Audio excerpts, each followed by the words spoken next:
Say in our cyber poll. Top 5 bands of 1994 are 5. Smashing Pumpkins. Hole comes in at number 4. Stone Temple Pilots are number 3. At number 2, it's Green Day. And of course, at number 1, it's Nine Inch Nails. On the way is a video from one of the bands you just saw on the list. But first, we have to check in with our friends at the MTV News and see what's going on with them. MTV News. Relive those brief but glorious days of NKO-TV next. MTV News. Gird your loins.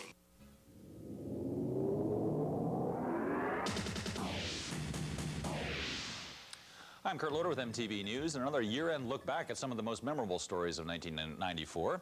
Remember New Kids on the Block? They were a photogenic teen combo of passing commercial import in the late 80s, who this year attempted to lively up their waning image by ditching their longtime producer, Maurice Starr, and changing their name, not all that slyly, to NKOTB. The comeback didn't take, but John Norris wanted to monitor the reactions of hardcore New Kids fans, such as the girl who told us 4 years ago that she would take a bullet for New Kids on the Block. Here's the story as we aired it earlier this year. 4 or 5 years ago, New Kids on the Block were pretty much the biggest group in the world. But after taking things as far as they could, the guys kind of decided to wipe the slate clean. Well, now they're back with a new sound, playing decidedly smaller venues, and they've got to be wondering, as were we, what's become of the fans. Those screaming, obsessive, out-of-control teens once known as blockheads.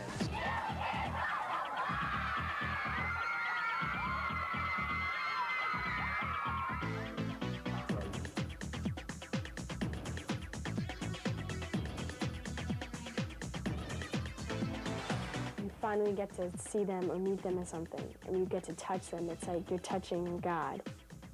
I said that. Definitely, if someone tried to shoot them, I'd definitely jump in front of them. Jump in the way?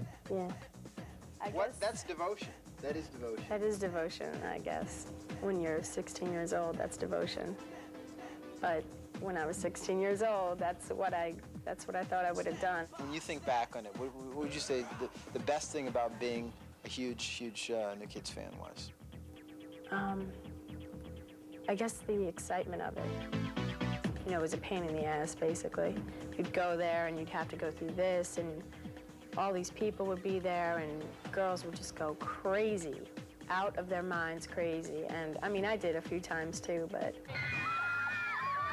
It's interesting, you know, because the fans, a lot of them have grown up, you know, and them fans that had braces and pimples and were a little hefty a few years ago, they got the braces off and they're looking kind of fly. got some Clearasil, and it's all good. Some people have grown with us and some have grown out of us, and some people have grown out of us but are open-minded and saying, hey, this new record's good.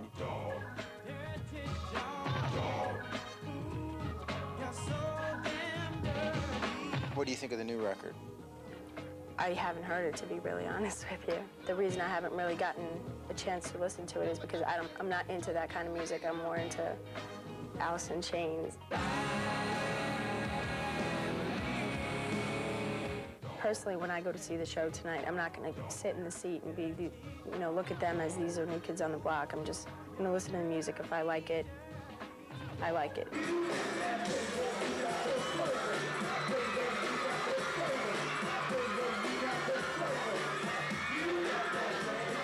When we first showed up at the show, it was like screaming and pandemonium and just craziness. It was very strange to look at all these girls and think, oh my God, did I really act like that?